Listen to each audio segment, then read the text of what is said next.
5월 17일 똑딱이 주식 증시 브리핑입니다. 하루가 지나면 흐름이 달라지고 있는 한국 증시죠. 그만큼 매물 공방 영역에서 까다로움을 갖고 있는 모습인데요. 하나하나 살펴보도록 할게요. 간밤에 미국 증시는 다우와 나스닥 지수가 모두 약보합으로 마감이 됐죠. 그러나 양시장 모두 역사적 신고점을 경신한 이후의 눌림이기 때문에 아직 문제는 없다라고 말씀드릴 수 있겠고요. 20, 60일 이동평균선의 골든크로스도 임박해오고 있는 그런 상황을 만들어주고 있죠. 엔비디아 같은 경우도 간밤에 약보합으로 마감이 됐는데 현재 엔비디아 같은 경우는 주가가 직전 고점을 돌파한 상황이 아니기 때문에 여전히 매물권 내에서 등락을 주면서 매물을 소화하고 있는 과정, 그러면서 22일에 실적을 기다리는 형국이다, 이렇게 볼 수 있겠습니다.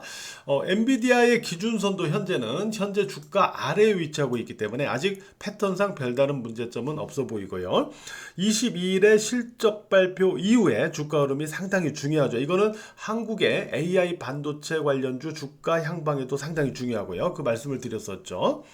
자, 코스피 지수, 오늘 코스피 지수 같은 경우는 이렇게 하락을 했는데 결국 직전 고점에 접근하다가 어제 오늘 음봉으로 이렇게 눌리는 이러한 형태를 보여주고 있거든요.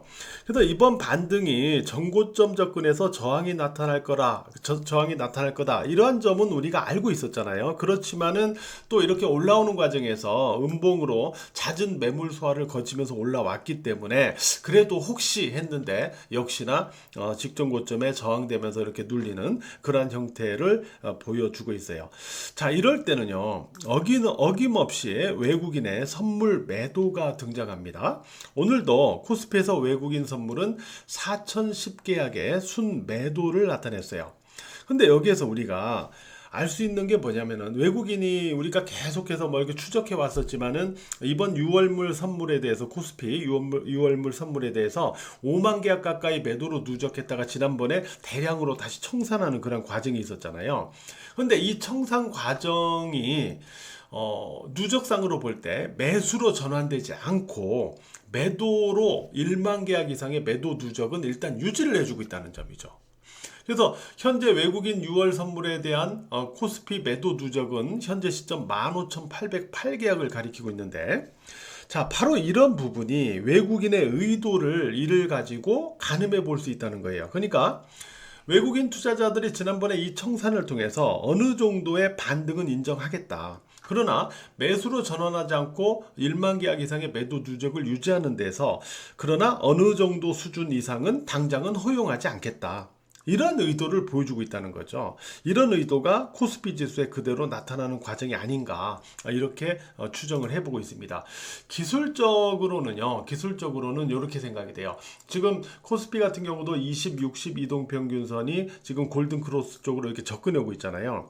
자, 바로 지수가 추가로 눌리더라도 이쪽으로 접근하면은 다시 지지, 그리고 요 직전 고점에서 저항, 그러면 여기에 눌렸다가 여기서 추가로 눌리더라도 다시 지지가 되면서 다시 직전 고점 쪽으로 또 접근, 이렇게 되는 어떤 등락 과정을 후속 흐름에서 만들어 가지 않을까, 이렇게 예상을 하고 있거든요. 예, 코스피는 이런 기준을 갖고 후속 흐름을 계속 좀 추적해 보도록 하겠고요.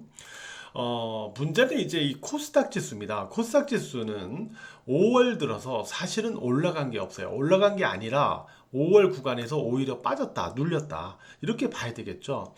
특히 어제까지의 흐름상 20일 이동평균선에 대한 리스크에선 좀 벗어나지 않았나, 이렇게 우리가 봤는데 하루 만에 그냥 20일 이동평균선 아래로 마감되는 그런 모습이 나타났거든요.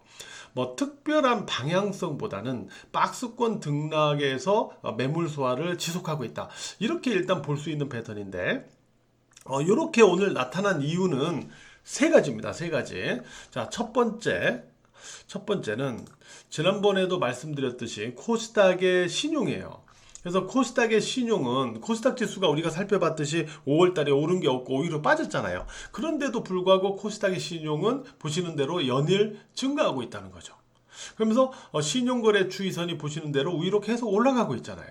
그러다 보니까 지수와의 이격이 벌어진 상태가 계속 유지되고 있다는 거죠. 이런 상태에서 개인 신용 물량까지 안고 장을 위로 상승시키기는 쉽지 않은 상황이다, 이렇게 볼 수 있다는 점. 이게 이제 코스닥이 부진한 또 이유 중에 하나다. 이렇게 보고 있고.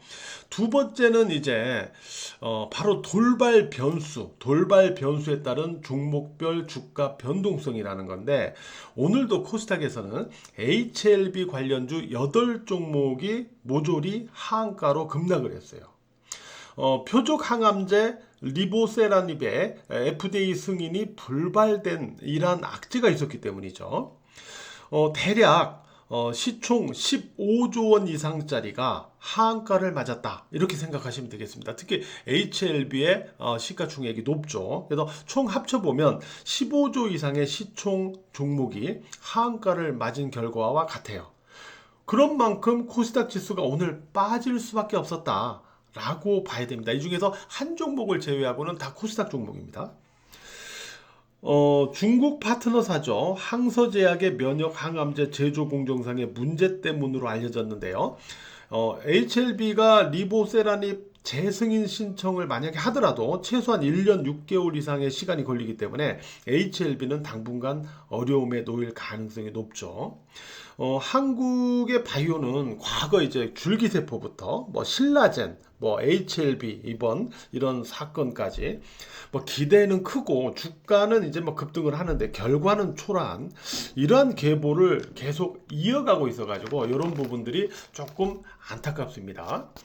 자, 세 번째는 이제 코스닥 약세 이유 세 번째는 주도 시세의 부재입니다. AI 반도체가 주도 시세로 움직일 때는 코스닥 지수가 이렇게 올라가요. 이렇게 올라가기가 쉬워요. 이렇게 보시는 대로 AI 반도체가 주도할 때는 요런 흐름 이렇게 올라갑니다. 근데 아시다시피 지금은 AI 반도체가 조종을 받고 있거나 쉬어가거나 눌려있는 그러한 상황을 계속 유지하고 있잖아요. 그죠?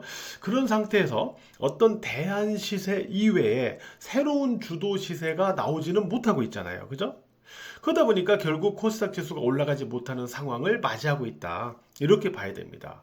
그렇다면 결국 이전에 제가 예상해 드렸던 대로 AI 반도체가 다시 살아날 때 코스닥 지수의 본격 반등을 기대해 볼 수 있지 않을까.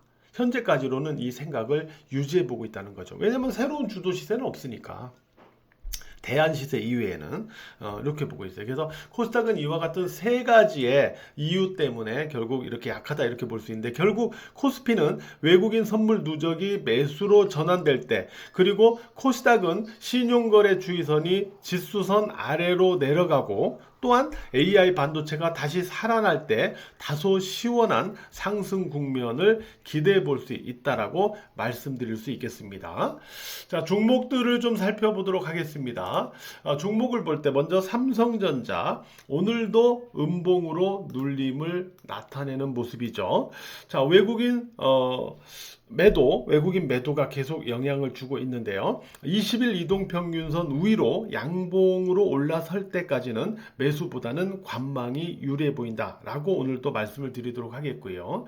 그 다음에 SK하이닉스도 오늘 조정을 보였죠. 그러나 SK하이닉스는 직전 고점을 넘긴 다음에 눌림이잖아요. 그죠? 그러면서 어제 만든 상승 갭을 갖다가 잠깐만요. 이거 좀 확대시켜 드릴게요. 어제 만든 그러니까 직전 고점을 넘긴 다음에 눌림인데 어제 만든 상승 갭을 메우는 과정상의 어떤 눌림이잖아요. 보통 직전 고점을 높였다가 거래량을 감소시키면서 눌리는데 이 과정이 거래량이 감소하면서 눌리고 있죠. 이 과정이 이러한 상승 갭을 메우는 성격이잖아요. 이런 패턴은요. 조정 눌림 이후에 다시 재상승 시도하는 그러한 과정이 통상적으로 나타납니다. 이상을 좀 염두해 가지고 SK하이닉스는 대응 포인트를 체크해 보시기 바랍니다. 오늘 반등 특징주는요. 아까 우리가 HLB 하한가 급락 이런 부분이 있었잖아요. 그럼에도 불구하고 바이오에서 오늘 반등 특징주가 나타났어요. 바로 어떤 분야냐면은 어제 제가 설명드렸던 부분이죠. 미국 임상종양학회 관련주들. 그러니까 항암 관련주들이 주축을 이루었습니다. 5월 31일부터 6월 4일까지 열리는 미국 임상종양학회 글로벌 항암제 트렌드를 알 수 있는 행사이면서 한국의 항암 기업을 알릴 수 있는 기회인데요. 오스코텍이 결국 오늘 강상승을 시도하면서 고점을 경신하는 그런 모습을 보여줬습니다. 자, 그러면서 제가 오스코텍하고 단짝으로 계속 소개를 시켜드렸던 종목이 ST팜이었는데 이 종목도 결국 같이 오늘 상승으로 반등하는 그런 모습을 나타냈어요.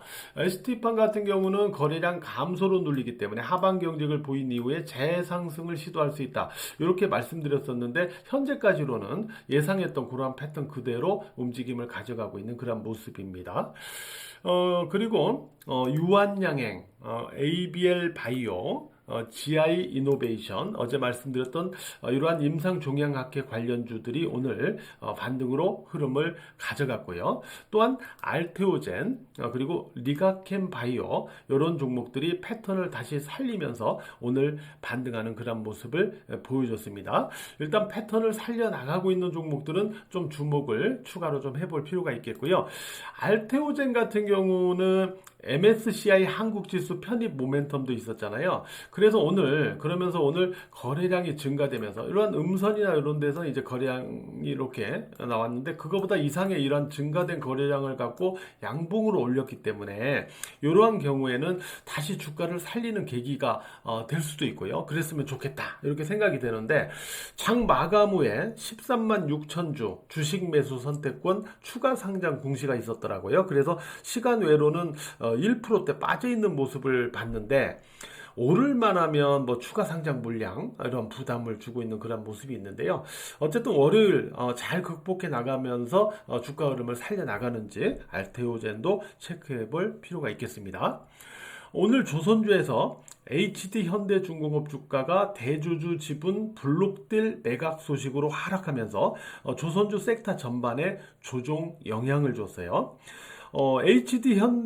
HD조선해양이 HD현대중공업의 주식 266만 주를 주당 13만 1,300원에 시간외 블록딜 매각하는 건데요. 오늘 종가가 바로 이 매각 가격의 아래에서 마감이 됐어요. 그렇기 때문에 추가적인 조선주의 약세는 다소 이제 제한적일 것 같다. 이렇게 말씀을 드릴 수 있겠네요. 자, 이외에 오늘 빙그레 그리고 우양, 풀무원 이와 같은 실적 호조, 음식료 관련주 등에서 반등 시도가 있었습니다. 자, 잦은 등락과 까다로운 그런 증시 구간에서 한 주 또 매매하시느라고 대단히 고생들 많으셨어요. 주말 잘 보내시고 또 다음 주를 기대를 해봐야 되겠죠. 감사합니다.